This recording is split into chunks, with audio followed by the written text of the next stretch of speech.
dégg président de la république saa su ne mu yëkkati kàddu mu nam ma def ci ay projet bari na waaye code bi am na fu mu koy gàllankoor ndaxte niñ ko tëj mais nag moom moo woote bonne gouvernance te bonne gouvernance mooy yarin bu sell ba tax nag tey ñu war a ànd ak ay nit jàngat baax a baax ndax am na loo xam ne ay gàllu code bi am déet ak it lañ ko mën a soppeeku ak it lan lañ war a gën ngir yarinu xaalisu réew mi ñu yaxanal ko mu sell ma mbégte dalal fii Abdelkader Ndiaye kenn dootu ko présenté ndax moom mi ngi nekk mooy jiite kuréel bi nga xam ne mu wàllu BTP nekk ci bi CNES national du Sénégal. Amin Fall mi ngi bokk ci parti bi di APR nekk ci cadre yi am mbégte dalal fii Meissa Babou moom ñu bëri xam nañ ko bu baax a baax ndaxte day yëngu ci wàllu koom-koom économiste am mbégte dalal fi tamit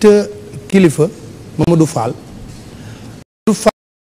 nekk conseil technique ci commission nationale de réforme foncière waaye liggéey lu bari ak ñi nekk ci biir ARMP daanaka tàggat leen sax laa njëkk a jox kàddu gi parce que damaa gis nga def benn sortie ci benn yéenekaay bu tudd Le Populaire wax ci wàllu code bi dafa am lu la jaaxal ci réforme yu ñu ci def wala. jërëjëf Pape Alé maa ngi lay sant di la nuyu di la ziar ci ni nga ubbile sa émission bi dina may toujours occasion ñu mën a waxtaan ak waa Sénégal yëpp di nuyu ak di ziar waa 2STV yëpp di si jiital nag seen directeur général El Hadj Ndiaye sama mag suma xarit di nuyu sama naataango yu si plateau bi yëpp duma lim mais ñoom maa ngi leen jox ku nekk si delloo sa cër di rafetlu jataay bi di nuyu waa Sénégal yëpp ak képp ku ñuy déglu di ñu seetaan di la xamal ni du wax bi président jëlee le président de la République bëgg commencé yenn projet yi am na lu mu jotoon ni que am na gàllankoor yoo xam ne mi ngi koy jàkkaarloo ci ñu jëkk xamal mooy bu 45 muy première mouture nekkee président c'est le préparé moom Macky Sall moo nekkoon premier ministre donc cadrage boobu bu ñu def ñu saluer que te loolu di li wane ni code boobu am na njëriñ dividende yi ci Sénégal am kenn xamu ko en matière de bonne gouvernance ça a participé tey boo gisee di wuti xaalis ay club de Paris ak dem ci yenn grand partenaires yi parce que dafa am fu mu teg politique publique am en matière de bonne gouvernance kon dividende yooyu du pour ñun ñi acteurs pour citoyens c'est d'abord les dividendes du gouvernement politique les dividendes politiques du gouvernement beneen bi mooy que code lu jaadul la ñu koy soppi ko ndax dundam nekkinam dynamisme bu mu laaj dafay laaj soppi te toujours ñu koy améliorer ndax xalaat te xalaatu nit moom matul suñu biir gis ni lii de des na nanu gën a yokk réglage bi améliorer pour mu gën a baax loolu kenn ci xuloo te bu ñuy modifier code dafa am charte yu ñu koy teg li may jëkk métlu mooy que consensus age bi ñu daan def ci modification yi bii modification defuñu ko maanaam waxtaanu leen yéen ñëpp am une partie du secteur ñu associé léegi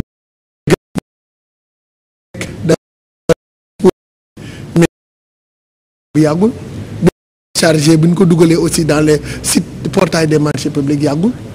pourquoi cette rétention délibérée parce que c'est un acteur et je m'intéresserai toujours au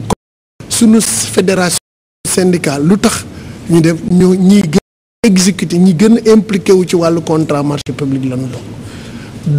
accaparer nag parole bi parce que bare na luñ ci mën a wax am yoo xam ne ñun d'accord nañ si bu ñu nee code bi dafa ko war a accélérer cadence célérité d'accord dañu accélérer mais prox ndool boo jaaral si yenn xam ni day néewal doole code bi te loolu am na dinañ ci dellu si beneen que lu tax ñuy itam dem rek ñuy def leen wax autorité contractante mooy ñi nga xam ni ñoo am ci di marché yi te jàll seen xool nga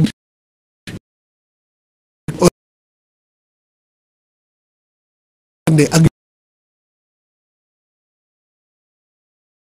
point yooyu yëpp bokk suyee jar na ñu saytu ba ci biir pour xam na mais ñun di ma xamal ne en tout cas ñun suñu fédération ngaa ñun xal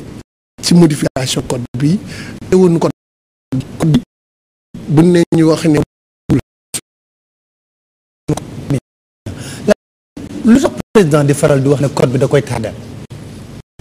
Ah, très bonne question. Question bu am solo nga may posé Pape Alé. Mais balaa loolu ma tàmbalee remercier de cette invitation bi.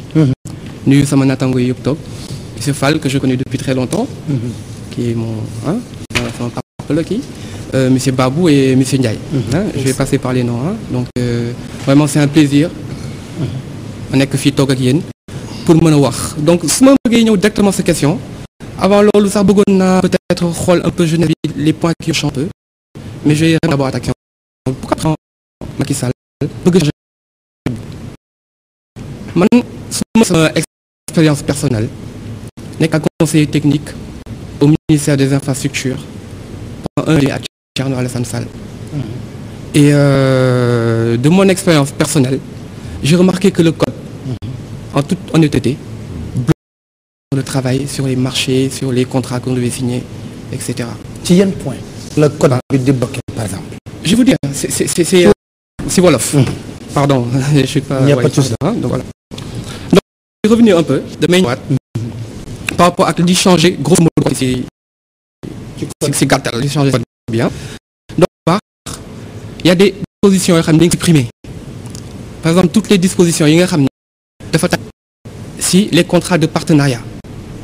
xam nga loolu au mois d'avril passé il y a bu ñuy woowee loi PPP bi génn donc alina code des coché ci côté boobu donc tout ce qui est infrastructure loi boobu moo koy jël en charge donc loolu wàllu benn bu am importance ko njëkk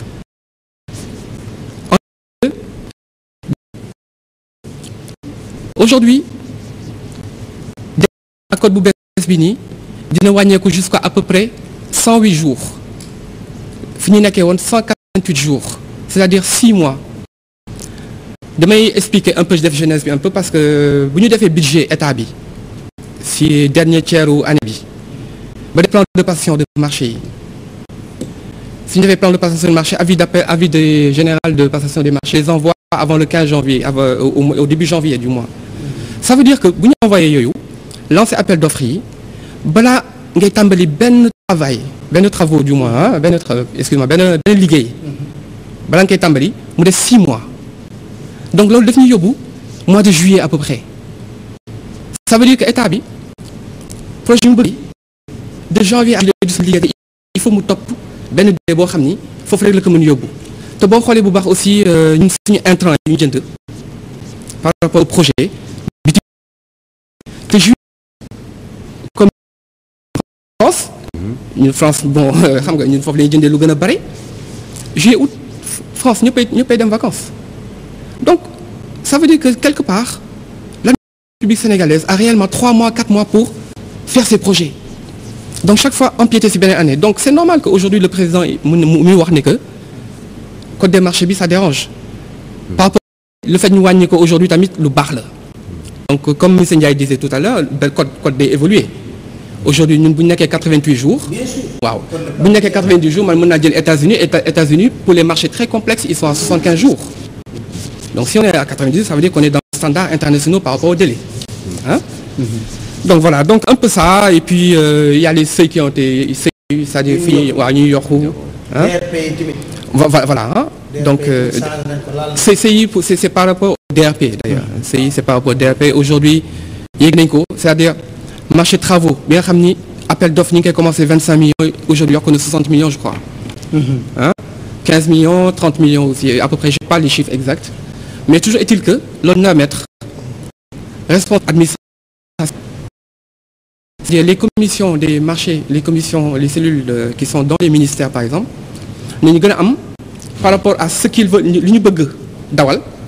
ni ko gën a mën a def maintenant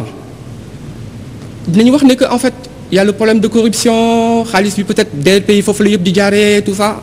mais aujourd'hui il y a l'OFNAC c'est-à-dire ku nekk loo def rek loo fi góobee gar ko quoi donc voilà donc il faut que chacun soit responsable mais quand même mu ñu tere nit yi ñu liggéey bu ñu war a liggéey parce que xaalis bi dañ koy denc fale te war ñu ci liggéey parce que ça va passer par des procédures et consorts. Très bien. Donc voilà. Alors, Maïssa, toujours bu ñuy wax wàllu code dañuy wax le temps de l'homme politique n'est pas le temps de celui qui prône pour la bonne gouvernance. C'est vrai. Est-ce que aujourd'hui parce que man c'est un peu bizarre quand même que toujours homme politique yi bu ñu toogee pour seen bëgg seen projet yi gaaw prouver toujours rek dañuy wax code bi est-ce que loolu du problème aussi parce qu'il faut ñu d'accord sur un minimum de consensus. Bien dit Pape Alé, merci pour l'invitation. Je regrette la fois dernière mais du dara entre nous may nuyu Kader moom yenente nañ ci plateau yi Lamine que je salue vraiment un frère très gentil, on a beaucoup discuté ak sunu doyen Fall ak sa téléspectateurs yi en fait li nga wax mën naa jël benn exemple et ça pose des problèmes.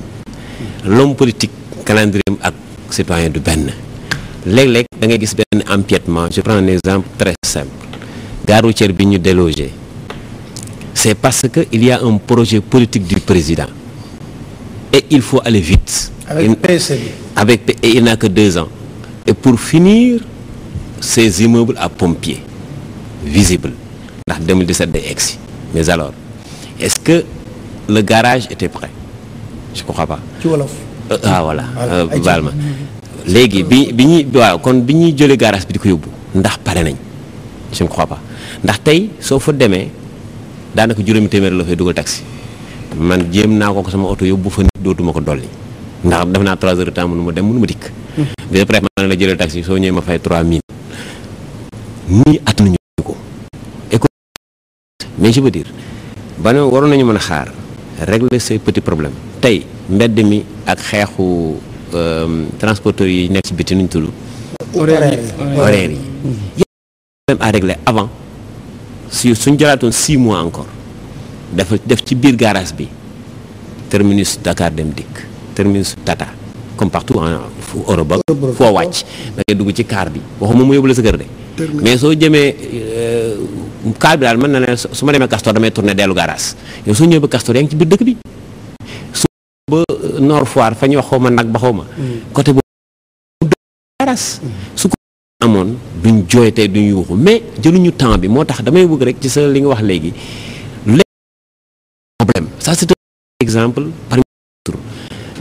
ñu effectivement war nañu mën a sóor askan bi ci ay décisions yoo xam ne nii léeg-léeg dañuy gaañ ñun te ñu xaw ma danañ ko yëg xaw ma parce que peut-être métti bu sew bi les grands dañ ko ba yëg de que nit ñi nekk te 2500 ni ñam soo ci biir gayaat juróomi téeméer taxi wala doo fa génn mais lu xëy na sax président soo demee woo dañ naan ko soo demee c'est très bien et donc moi je trouve l'occasion de le dire donc pour wax la télescope bi am léeg-léeg te ñun askan bi ñoo ciy gaañu la ca des à li mu wax nii bëgg naa ñu avancer code des marchés bi de l'ancien régime amoon na fi problème on se rappelle pour ça lampe yi dañu doon coupé aha gars yi ne àdduna tukki na sàcc lañ carburant bi waruñ ko dafa war a jaar marché te boobu lii Macky Sall président Macky Sall di wax tey boobu moom espace boobu moo ko jaaxaloon lii mu am mais li monsieur Dia wax waaw mais nañ dem consensus xam nga économie commencement ba confiance moo koy lal entre les acteurs su amee la te nag état warul jiite intérêt personnel askanam la am calendrier li la bëgg a def quel que soit alpha da ngay gaañ état dafa xajul ci kenn papaale mais bu ñu waxee sax ne dañuy mu salté wala off nag c'est ouvert à beaucoup waaw l'esprit code bi lan la jërëjëf Pape Alé maa ngi